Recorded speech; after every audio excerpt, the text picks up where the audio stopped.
যাদের আমরা বরাবর নারী বিরোধী বলে চিনতাম তাদের ভিড়ের মধ্যে এক নারী হাঁটলেন নির্ভয়ে। এটাই কি নতুন বাস্তবতা? স্বাগতম আপনাদের নিজস্ব ইউটিউব চ্যানেল 36J24-এ। আজ আমরা তুলে ধরব এমন এক ঘটনা যা প্রশ্ন তুলছে আসলে জামায়াতকে নিয়ে আমাদের চিরাচরিত ধারণা কতটা বাস্তব। দীর্ঘদিন ধরেই প্রচারিত হয়ে আসছে জামায়াত ক্ষমতায় এলে বাংলাদেশ আফগানিস্তান হয়ে যাবে, নারীরা আর স্বাধীন থাকবে না, নারীরা পড়াশোনা, চাকরি সবকিছু থেকেই বঞ্চিত হবে। এই বয়ান প্রচারে সক্রিয় ছিল প্রথম আলো, ডেইলি স্টার সহ তথাকথিত প্রগতিশীল সেকুলার গোষ্ঠী। এর পেছনে মাস্টারমাইন্ড আওয়ামী লীগ, হাসিনা সরকার এবং শাহবাগপন্থীরা। তারা গত 17 বছর ধরে কোটি কোটি টাকা খরচ করে জামায়াতকে নারী বিরোধী শক্তি হিসেবে বিশ্ব দরবারে প্রতিষ্ঠিত করার চেষ্টা করেছে।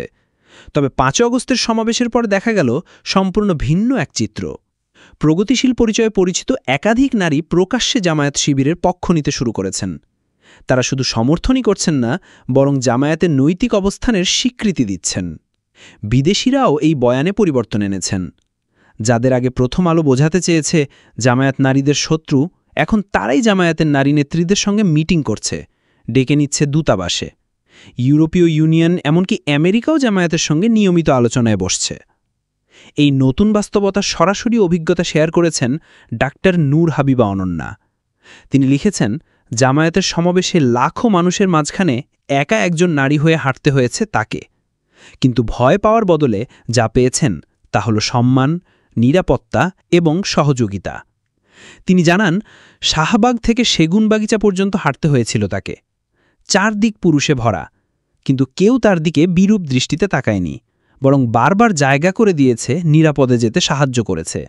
যে পরিমাণ সম্মান এবং দায়িত্ববোধ তিনি এই মানুষগুলোর মধ্যে পেয়েছেন তা তাকে মুগ্ধ করেছে। এক পর্যায়ে তিনি বলেন, গত বছর আওয়ামী লীগের অস্ত্রধারীদের ভয় পেয়েছিলাম, কিন্তু এই লাখো মানুষের ভিড়ে একজন নারী হিসেবে এত নিরাপদ অনুভব করেছি, সেটা বলার নয়। তিনি আরও জানান, জামায়াত নিয়ে আমার অবস্থান বরাবরই নিরপেক্ষ ছিল, এমনকি তাদের সমালোচনাও করেছি, কিন্তু কালকের অভিজ্ঞতা আমাকে অন্য কিছু ভাবতে বাধ্য করেছে। যদি একটা দল কাউকে ভদ্র, সম্মানিত মানুষে পরিণত করতে পারে, তাহলে সেটা বড় অর্জন। এই প্রশংসা শুধু অনন্যার মুখেই থেমে নেই। ঢাকা বিশ্ববিদ্যালয়ের সহকারী প্রক্টর শেহরিন মীর মোনামি বলেছিলেন, আমার ছাত্র মহি যদি শিবির করে, তাহলে শিবির ভালো সংগঠন। মেহিনীল তাসনিম জয়া কিংবা এক নারী সাংবাদিকও জামায়াত এবং শিবিরের ইতিবাচক দিক তুলে ধরেছেন তাদের অভিজ্ঞতার আলোকে। তাহলে প্রশ্ন থেকেই যায়, আসলে জামায়াত কি সত্যি নারী বিরোধী, নাকি এটা ছিল দীর্ঘদিন ধরে সাজানো এক প্রোপাগান্ডা? আপনার মতামত জানান কমেন্ট সেকশনে।